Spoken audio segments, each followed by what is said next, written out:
let's draw the Lewis structure for NaOH, sodium hydroxide. Now, sodium is a metal from the left side of the periodic table. Hydroxide is actually just a polyatomic ion. Oxygen and hydrogen are both nonmetals.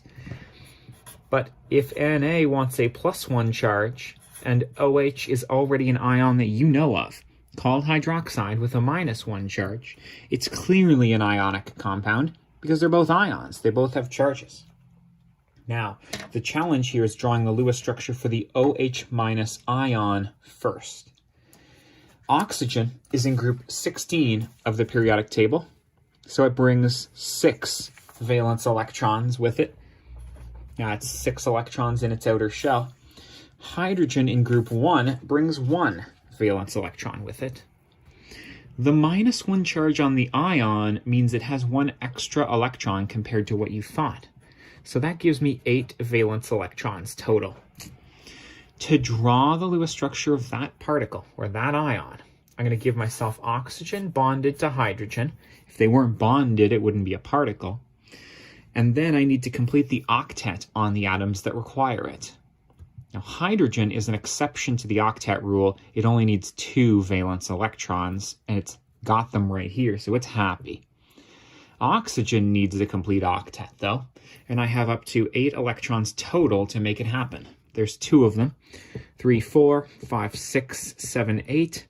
Now oxygen's got the full 8 electrons, and I'm out anyways, so it's a good thing that that's all I had.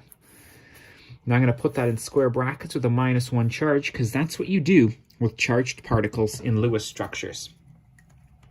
Now, what about the sodium? Sodium is also in group 1. It brings 1 valence electron with it, but it lost that electron somewhere. Presumably, that's the extra electron that we added over here, but the point is that it brought 1 and it lost that 1 as well. Sodium as an ion is just Na with no electrons in what was its outer shell. So draw it naked with a +1 charge. Bam!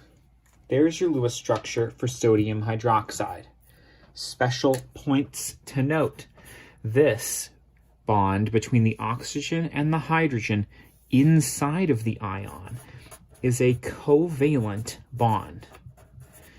This attraction between the +1 and the -1 of the ions is an ionic bond. Your teacher probably asked you for this Lewis structure to show that you know the difference between these. And here you go. I explained it for you just like you asked. Thanks for being with me, and best of luck.